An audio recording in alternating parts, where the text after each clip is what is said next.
Olá, seja muito bem-vindo ao canal Teologia Visual e hoje chegamos finalmente ao final do livro A Bíblia, o livro para hoje de John Stott. Estamos então na quinta parte e última, que fala a respeito do cristão e a Bíblia, certo? Então vamos iniciar a leitura para não se delongar muito aqui e com isso nós finalizaremos a leitura deste livro. Então, capítulo 5, o cristão e a Bíblia. Vamos recapitular rapidamente o território que já atravessamos.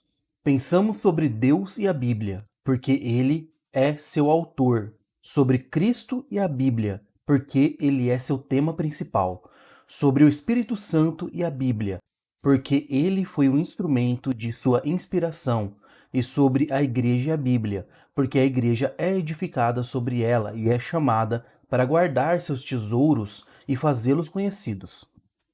Concluiremos com algo mais pessoal e individual, o cristão e a Bíblia. Não hesito em dizer que a Bíblia é indispensável para o crescimento e a saúde de todo cristão. Os cristãos que negligenciam a Bíblia simplesmente não amadurecem. Quando Jesus citou o Deuteronômio, dizendo para os seres humanos não vivem apenas do pão, mas da palavra de Deus, ele estava afirmando que ela é tão necessária à saúde espiritual quanto a comida para a saúde física. Não estou pensando agora em tribos cristãs remotas que não têm Bíblia traduzida para sua língua, nem nos analfabetos que podem ter a Bíblia em sua língua, mas não conseguem lê-la por si mesmos. Com certeza, essas pessoas não são privadas do alimento da palavra de Deus, pois podem recebê-la mesmo de forma indireta através de um missionário, pastor, parente ou amigo. Entretanto, devo dizer que, no meu entender, a vida cristã deles seria enriquecida se pudessem ter acesso direto às Escrituras, que é a razão pela qual se tem feito um esforço tão heróico a fim de traduzir a Bíblia para todas as línguas do mundo. Não estou pensando nessas situações, estou pensando em nós mesmos.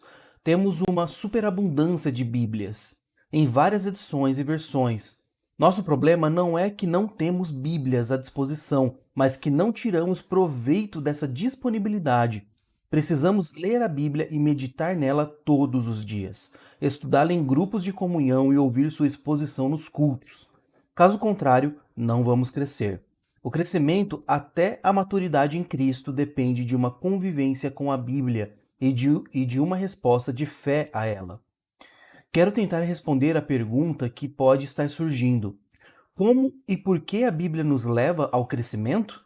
Para ilustrar sua eficácia como um instrumento da graça, escolhi a história de Jesus lavando os pés de seus discípulos, registrado em João 13. Depois que terminou, vestiu-se novamente e retornou seu lugar. Jesus referiu-se imediatamente a si mesmo como mestre deles. Vós me chamais o mestre e o Senhor, e dizeis bem, porque eu o sou. A implicação é clara. Através do ato de lavar os pés, estava lhes ensinando certas verdades e lições que desejava que aprendessem. Parece que eram três. Então, tópico A, tópico A, ele lhes estava ensinando a respeito de si mesmo. As ações de Jesus eram uma parábola deliberada de sua missão. Parece que João entendeu isso claramente, pois apresenta o incidente com as palavras: sabendo este, Jesus, que ele viera de Deus e voltara para Deus, levantou-se da ceia. Versos 3 e 4. Ou seja, conhecendo essas coisas, ele as dramatizou em suas ações. Talvez o melhor comentário seja o de Filipenses 2, que apresenta os estágios de sua auto-humilhação, antes de ser exaltado às alturas. Assim, Jesus levantou-se da ceia, da mesma forma como havia se levantado de seu trono celestial. Tirou a vestimenta de cima, assim como havia deixado de lado sua glória, esvaziando-se de si mesmo. Então tomou uma toalha, o símbolo da servidão, assim como na encarnação havia tomado a forma de servo. Depois disso, passou a lavar os pés aos discípulos e enxugá-los com a toalha, da mesma maneira como foi a cruz, para assegurar nossa purificação do pecado. Depois disso, tomou as vestes e voltou à mesa, assim como retornou à sua glória celestial e se assentou à direita do Pai. Através dessas ações, ele estava dramatizando toda a sua carreira terrena. Ele lhes estava ensinando acerca de si mesmo, quem era, de onde vinha e para onde ia. Tópico B. Ele lhes estava ensinando acerca de sua salvação. Jesus disse a Pedro: Se eu não te lavar, não tens parte comigo. Verso 8. Em outras palavras, o perdão dos pecados é um prelúdio necessário à comunhão com Jesus Cristo. Se não formos lavados, não podemos ter nenhuma ligação com Ele. De uma forma ainda mais sutil, Jesus fez distinção entre dois tipos de lavagem. De um lado, o banho, e de outro, a lavagem dos pés. Os apóstolos estavam habituados a essa regra social. Antes de visitar uma casa de um amigo, deviam tomar banho. E lá chegando, um servo deveria lavar-lhes os pés. Não precisavam de outro banho, mas apenas um lava-pés. Parece que Jesus usou essa conhecida distinção de caráter cultural para ensinar uma distinção teológica menos conhecida. Quando chegamos a Ele em penitência e fé pela primeira vez, recebemos um banho e somos inteiramente lavados. Teologicamente, isso é chamado de justificação ou regeneração e é simbolizado pelo batismo. Então, quando caímos em pecado depois de nos tornarmos cristãos, não precisamos de outro banho, não podemos ser rejustificados ou rebatizados, mas de um lava-pés, ou seja, da purificação pelo perdão diário. Assim Jesus diz no versículo 10: Quem já se banhou não necessita de lavar senão os pés. Quanto ao mais, está todo limpo. Tópico C. Ele lhes estava ensinando acerca de sua vontade. Pelos evangelhos sinóticos, sabemos que antes de se assentar para a ceia do cenáculo, os apóstolos estavam discutindo sobre quem deveria ficar com os melhores lugares. Estavam tão preocupados com as questões de precedência que se assentaram para comer sem se lavar. Evidentemente, não havia servos para lhes lavar os pés e nem lhes havia ocorrido que um deles poderia assumir aquela tarefa inferior, lavando os pés dos outros. Assim, durante a ceia, Jesus fez o que um deles tinha se dignado a fazer. E então, depois de terminar, disse-lhes: Ora, se eu, sendo o Senhor e o Mestre, vos lavei os pés, também vós deveis lavar os pés um dos outros. Porque eu vos dei o exemplo, para que, como eu vos fiz, façais vós também. Em verdade vos digo que o servo não é maior do que seu senhor. Ora, se sabeis essas coisas, bem-aventurados sois se as praticardes. Versículos de 14 a 17. Nosso Senhor se rebaixou para servir. A sua vontade é que façamos o mesmo. Eis então as 3 lições de Jesus tiradas de um incidente. Primeira, quanto à sua pessoa, que vinha de Deus e ia para Deus. Segundo, quanto à sua salvação, que após o banho da justificação só precisamos de um lava-pés contínuo. E terceira, sobre a sua vontade, que precisamos lavar os pés um dos outros, ou seja, expressar nosso amor pelos outros em humilde serviço. Ou colocando de outra maneira, ele ensinou 3 lições que exigiam 3 respostas. Ao lhes dar uma revelação sobre si mesmo, Jesus estava lhes exigindo adoração. Ao lhes dar uma promessa de salvação, Jesus estava exigindo confiança. E ao lhes dar uma ordem de amar e servir uns aos outros, Jesus estava exigindo obediência. Não acho um exagero afirmar que todo o ensino da Bíblia pode ser dividido nessas 3 categorias, exigindo essas 3 respostas, pois ao longo de todas as Escrituras, Há revelações de Deus que exigem nossa adoração, promessas de salvação que exigem nossa fé e mandamentos acerca de nossas obrigações, exigindo nossa obediência. Após termos visto o exemplo do lava-pés, vamos observar esse padrão tríplice de uma forma mais detalhada. Revelação de Deus. A Bíblia é a autorrevelação de Deus, a autobiografia divina. Na Bíblia, o sujeito e o objeto são idênticos, pois, nela, Deus está falando de Deus. Ele se faz conhecer progressivamente na rica variedade de seu ser, como o Criador do universo e dos seres humanos à sua própria imagem, o ápice de sua criação, como o Deus vivo que sustenta e dá vida a tudo o que criou, como o Deus da aliança, que escolheu Abraão, Isaque, Jacó e seus descendentes para serem seu povo especial, e como um Deus gracioso que é tardio em se irar e pronto a perdoar, mas também um Deus justo que pune a idolatria e a injustiça, tanto o seu próprio povo como entre nações pagãs. Então, no Novo Testamento, ele se revela como o Pai de nosso Senhor e Salvador Jesus Cristo, que enviou ao mundo para assumir nossa natureza, nascer e crescer, viver e ensinar, trabalhar e sofrer, morrer e ressuscitar, ocupar o trono e enviar o Espírito Santo. E, finalmente, como Deus que um dia enviará Jesus Cristo, que em poder e glória irá salvar, julgar e reinar, criará um novo universo e, por fim, será tudo em todos. Essa revelação majestosa de Deus, Pai, Filho e Espírito Santo, que se estende da criação à consumação, nos conduz à adoração.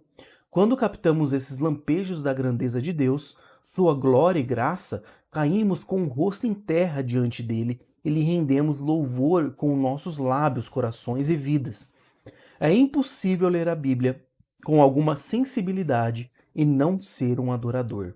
A palavra de Deus evoca o louvor a Deus. Promessas de salvação. Já vimos que o propósito principal de Deus ao nos dar a Bíblia era instruir-nos para a salvação pela fé em Jesus Cristo, 2 Timóteo 3,15. Dessa forma, a Bíblia conta a história de Jesus, predizendo e anunciando no Antigo Testamento, descrevendo sua carreira terrena nos Evangelhos e desvendando nas epístolas a plenitude de sua presença e obra. Mais que isso, as Escrituras não apenas nos apresentam Jesus como nosso único e suficiente Salvador, elas nos exortam a recorrer a Ele e nele colocar nossa confiança. E nos promete que, se o fizermos, vamos receber o perdão de nossos pecados e o dom libertador do Espírito Santo. A Bíblia está cheia de promessas de salvação. Ela garante nova vida na nova comunidade para aqueles que atendem ao chamado de Jesus Cristo. Jesus fez uma promessa desse tipo a Pedro no incidente do lava-pés, quando lhe disse: "Vós estáis limpos", João 13,10. A mente de Pedro deve ter se apossado dessa promessa muitas vezes e confiado nela. Mesmo depois de negar a Jesus, ele não foi repudiado. É claro que precisava se arrepender, ser perdoado, ser recomissionado, mas não precisava de outro banho, pois já tinha sido lavado. As palavras de Jesus devem ter renovado a certeza em seu coração e acalmado sua consciência perturbada. Você se lembra do Peregrino, o famoso livro de John Bunyan? De como, após a experiência desastrosa no prado do caminho errado, cristão e esperança se viram nas terras do castelo da dúvida? Seu proprietário era o gigante Desespero, que os encontrou dormindo, quando deviam estar orando. Ele meteu-os numa das prisões de seu castelo, escura e hedionda e repugnante ao espírito dos pobres peregrinos. Ali jazeram desde quarta-feira de manhã até sábado à noite, sem comer, sem água, sem luz, e sem que pessoa alguma viesse informar-se do seu estado. Pela manhã, instigado pela esposa, o gigante muniu-se de um terrível chicote e caiu sobre eles, açoitando-os de tal modo, com dúvidas, é claro. No dia seguinte, a esposa dele lhe sugeriu que devia aconselhá-los, porém, a porem fim à própria existência, aconselhá-los a pôr fim à própria existência. O que lhes disse o gigante, acrescentando que fizessem pelo ferro, pela corda ou pelo veneno. Ou seja, uma vez que nunca conseguiriam escapar, seria melhor acabarem com as próprias vidas. O gigante desespero sempre está cochichando ideias de suicídio para suas vítimas. No terceiro dia, ele os levou ao pátio do castelo e lhes mostrou as ossadas e caveiras de seus predecessores. Estas ossadas, disse com júbilo, pertenciam a peregrinos como vós, que violaram os meus estados, como também vós fizestes, e aos quais despedacei, como bem me pareceu, como hei de fazer-vos dentro em poucos dias. Agora ide outra vez para a prisão. Durante todo o dia, Cristão e Esperança permaneceram ali, diz Bunyan, tão lamentáveis como anteriormente. Não parecia haver nenhuma possibilidade de fuga. Então, por volta da meia-noite, começaram a orar, continuando ambos em oração, até quase ao romper da alvorada. Um pouco antes disso, prorrompeu Cristão nessas fervorosas palavras: que louco e que nécio eu sou em estar aqui nesse calabouço, quando podia estar gozando a liberdade. Tenho no peito uma chave chamada promessa, que estou persuadido. Poderá abrir todas as fechaduras do castelo da dúvida? Sim, exclamou Esperança. Que boas notícias me dás, irmão. Tira, pois, a chave do teu seio e experimentemos. Assim fizeram, e a porta abriu-se de par em par, com a maior facilidade. E então a porta exterior, depois o portão de ferro, e eles escaparam rapidamente. Despertado pelo rangido do portão, Desespero levantou-se para segui-los, mas faltaram-lhe as forças porque foi acometido por um dos seus acidentes que o impediu de correr atrás dos peregrinos. Você também tem no peito uma chave chamada promessa, pois Deus a deu nas Escrituras. Você já usou alguma vez para escapar do castelo da dúvida? Quando Satanás importuna nossa consciência e tenta nos persuadir de que não há perdão para pecadores como nós, é só uma firme confiança nas promessas de Deus ao penitente que pode nos libertar de suas importunações. Perplexos, precisamos aprender a descansar em sua promessa de orientação, temerosos em sua promessa de proteção, solitários na sua promessa de sua presença. As promessas de Deus, suas promessas de salvação, podem guarnecer nossos corações e mentes. Penso que é nesse contexto que devo me referir aos dois sacramentos do Evangelho, o batismo e a ceia do Senhor. Embora todos os protestantes tenham várias maneiras de formular o que entendem dessas ordenanças, deveríamos estar prontos para aceitar a máxima do segundo livro de Homílias, de 1571, de que eles são sinais visíveis aos quais se anexam as promessas. É óbvio que a água do batismo e o pão e o vinho da comunhão são símbolos externos e visíveis. Entretanto, eles são, mais especificamente, sinais da graça de Deus. Sinais que prometem, de forma visível, sua purificação, seu perdão em uma nova vida àqueles que se arrependem e creem em Jesus. Dessa forma, eles evocam e fortalecem nossa fé. Mandamentos a obedecer. Ao escolher um povo para si, Deus lhes disse que o tipo de pessoas desejava. Deus disse que. Perdão, vamos recomeçar. Mandamentos a obedecer. Ao escolher um povo para si, Deus lhes disse que tipo de pessoas desejava que fossem. Era um povo especial. Deus esperava deles uma conduta especial. Portanto, deu-lhes os 10 mandamentos como um resumo de sua vontade, que Jesus enfatizou em seu Sermão da Montanha, desvendando suas implicações perturbadoras.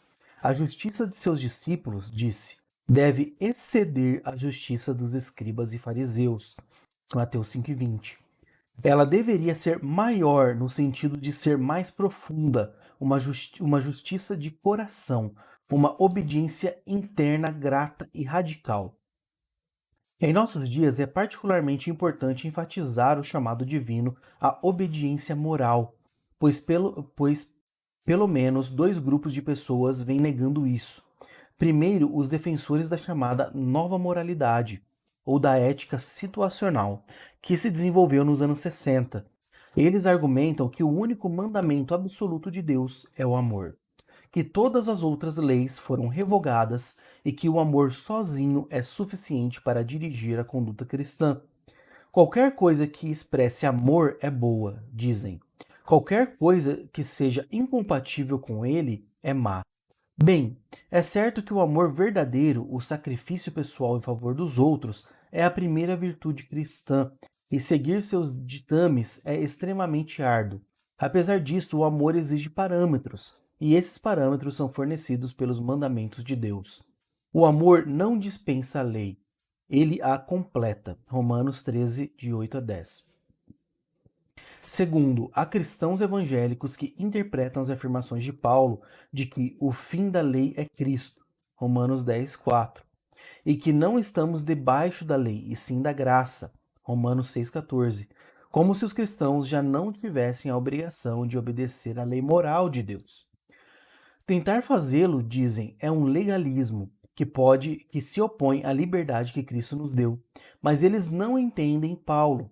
O legalismo que Paulo rejeitou não era propriamente a obediência à lei, mas a tentativa de ganhar, através dessa obediência, o perdão e o favor de Deus. É impossível, escreveu, pois ninguém será justificado diante dele pelas obras da lei. Romanos 3:20.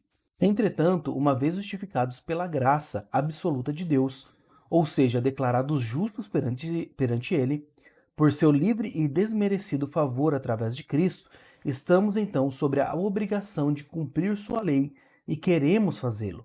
Aliás, Cristo morreu por nós exatamente a fim de que o preceito da lei se cumprisse em nós. Romanos 8, 3 e 4.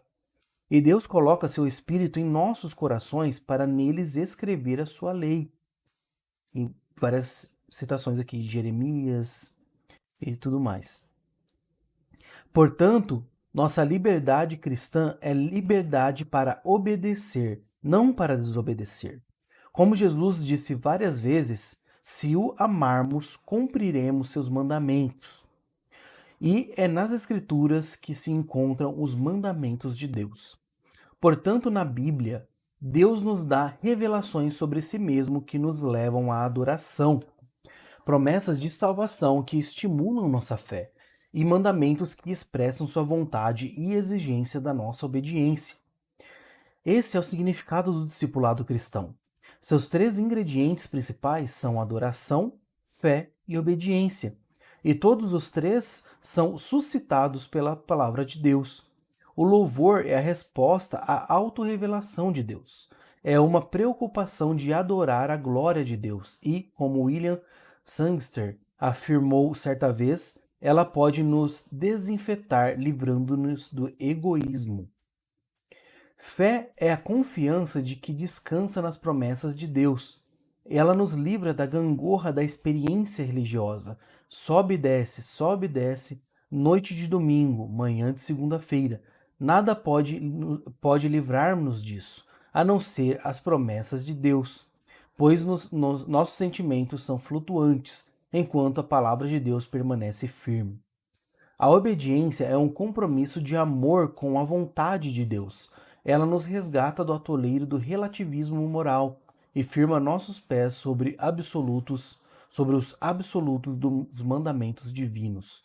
Além disso, a adoração, a fé e a obediência, os três ingredientes do discipulado, então todos voltados para fora. Estão todos voltados para fora.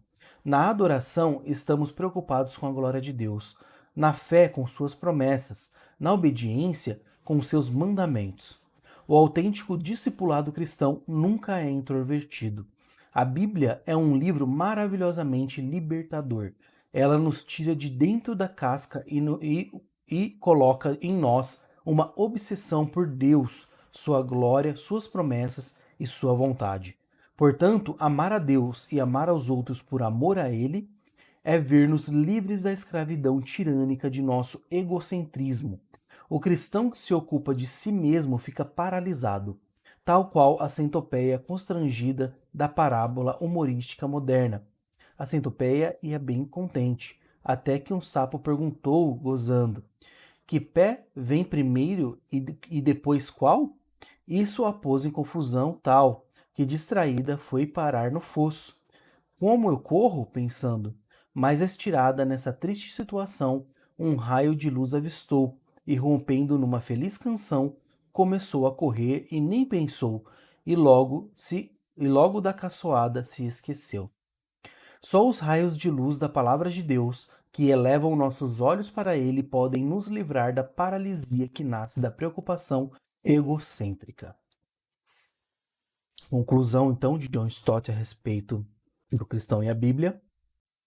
O lugar vital da Bíblia na vida cristã expressa a extrema gravidade da teologia liberal, minando a confiança do povo na fidedignidade da Bíblia.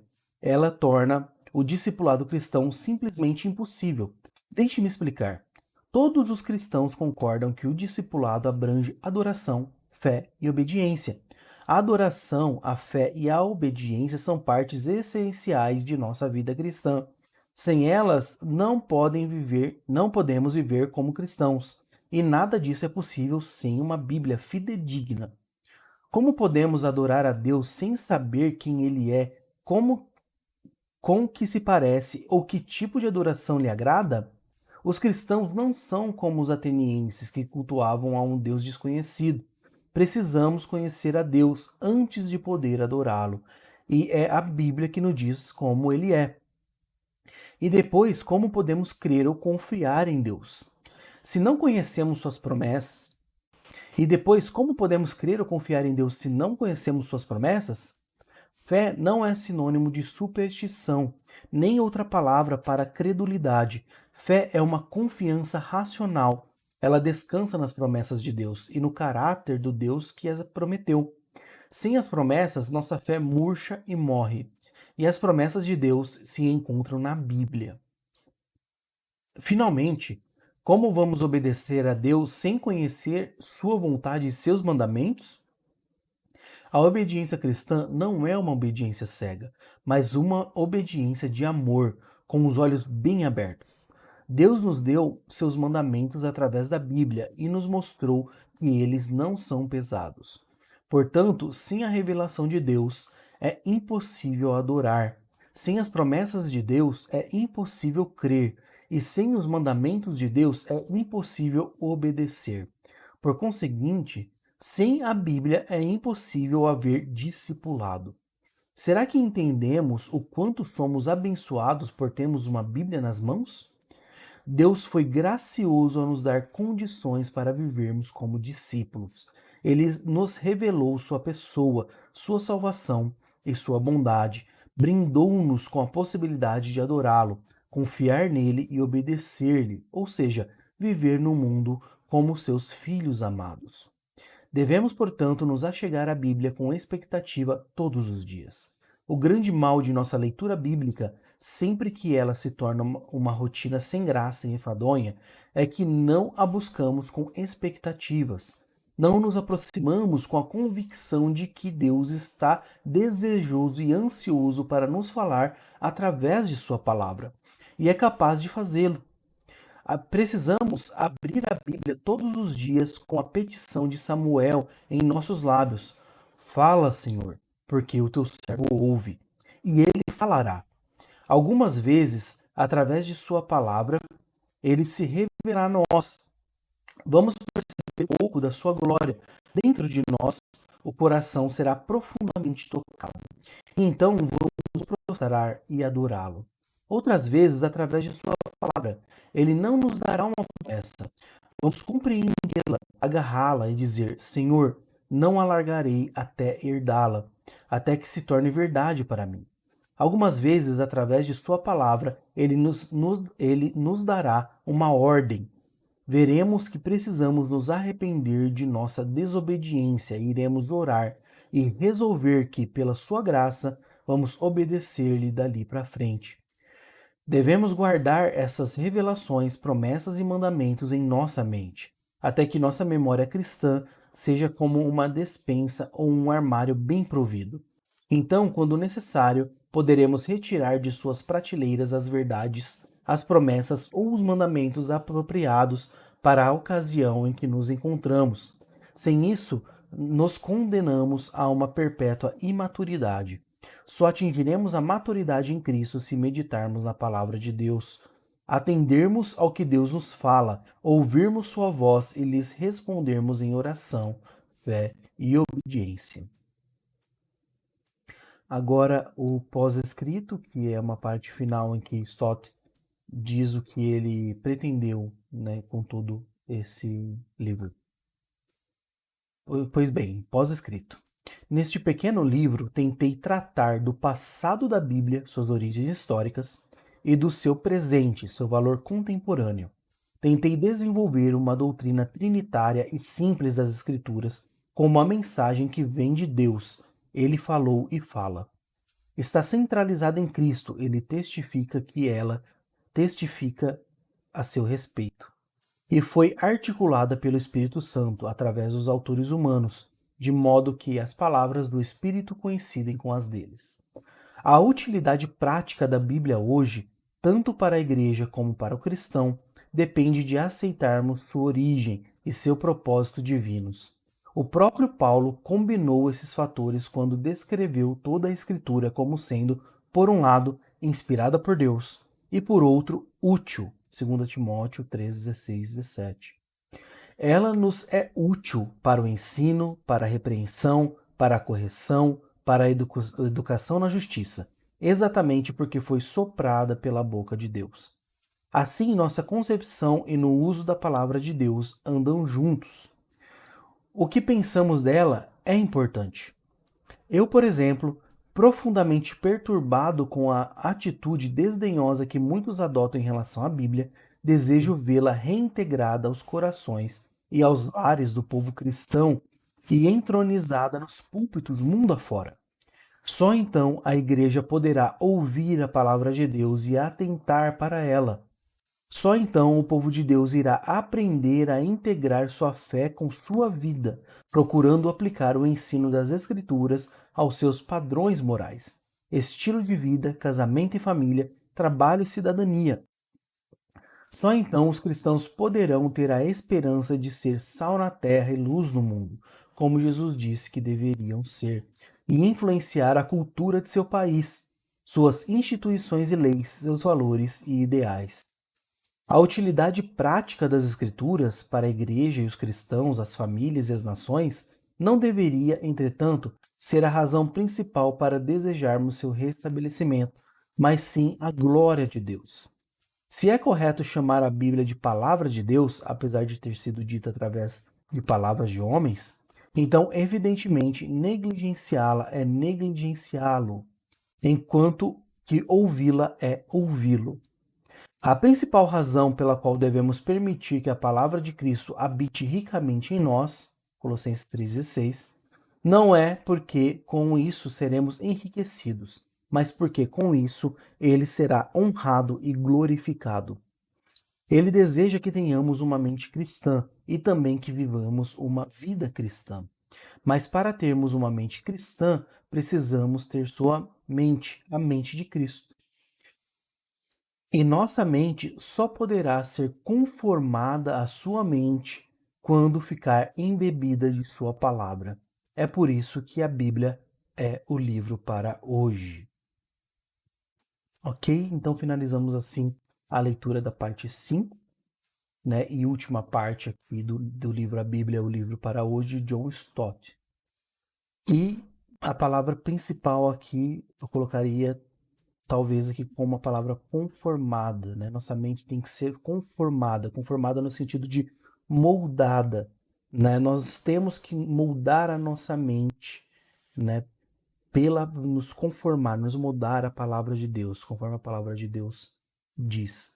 E através disso nós iremos influenciar, como o Stott diz, né?